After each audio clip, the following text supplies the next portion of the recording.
hope you are doing well and still just trucking along with the PhytoRx program. So I hope you've been watching my videos, and from them I hope you've been able to make some habit changes.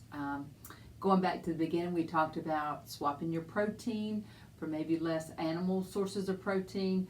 We talked about upping your vegetable intake, and again, that's probably the number one thing I could suggest. Also increasing your fruit intake, and, well, I forgot one. Oh, swapping your fats. So I hope you've been taking some of these tools and trying to put them into play with your eating and your meal planning. I know there's lots of things to think about during this year of 2020 that we're in, but from a nutrition perspective, I hope you've been able to put some of these new habits into place. And today we're going to talk about snacks, and I love to snack.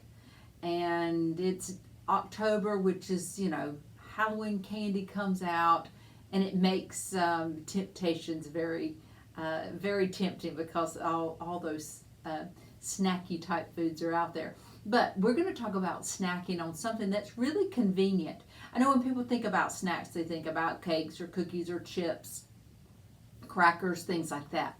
But I want to suggest today that you snack on probably one of the most portable foods, and that's nuts and seeds. And I don't know if you're in the habit of snacking on nuts and seeds, but they're very portable. They don't get crushed up like, say, chips and crackers do, and they'll fill you up. Also, if you have any nut allergies and things like that, you can eat seeds. But what's recommended on this eating plan is eating at least 3 ounces of nuts 3 times a week. So, and a serving of nuts is like a small handful, but everybody's hands are different. So a flat handful of an average size palm is what a serving of nuts or seeds would be. And this is kind of a sobering little take on it as well. I always use this for people who can't visualize the palm or maybe have large palms.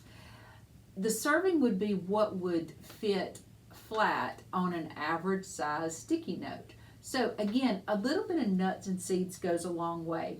Where people get in trouble with nuts and seeds is when they open up a can and then they just start eating handfuls out. And you will overdo it because nuts and seeds are pretty calorie dense, but they're also a good snack food to add into your eating plan.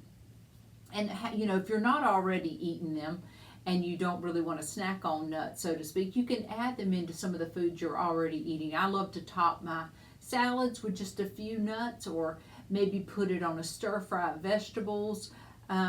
There's a recipe that we have it's a mushroom almond burger where you do mushrooms and very lean hamburger meat and sliced almonds, and you put them into the patty and cook them. So there's all kinds of ways that you can get your nuts in.